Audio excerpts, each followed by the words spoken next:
ឆាជូរអែមមិនត្រឹមតែជាមុខម្ហូបដែលឆ្ងាញ់ទេចំណាយតិចហើយវិធីធ្វើបែបងាយ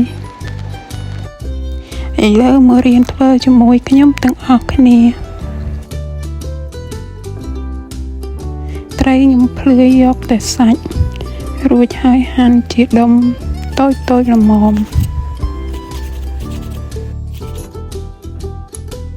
បន្លែខ្ញុំហាន់ជាបំណែកតូច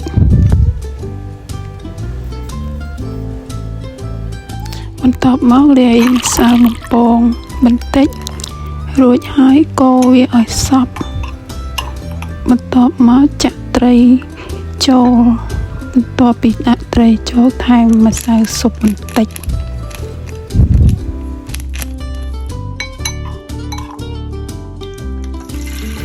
បន្ទាប់មកយកត្រីហ្នឹងមកបំ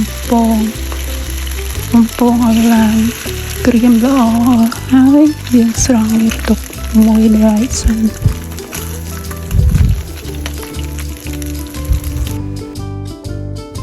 ហើយយើងមកឆាបន្លែម្ដងចំពោះបន្លែខ្ញុំដាក់ខ្ទឹមសបំពងឲ្យឈ្ងុយហើយចាក់បន្លែចូលបន្ទាប់ពីបន្លែទុំល្អហើយយើងមកដាក់គ្រឿងផ្សំម្ដងគ្រឿងផ្សំមានទឹកត្រីអំបិល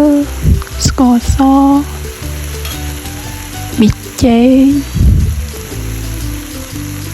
ប្រេងខ្យង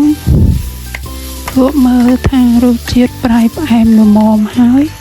យើងដាក់ត្រីបំពងចូលបន្ទាប់មកកូរវាពី3ត្រឡប់ជាការស្រេចប្រសិនបើបងប្អូនពេញចិត្តនឹងវីដេអូនេះសូមបងប្អូនចុច like និង subscribe channel ខ្ញុំមួយផងអរគុណ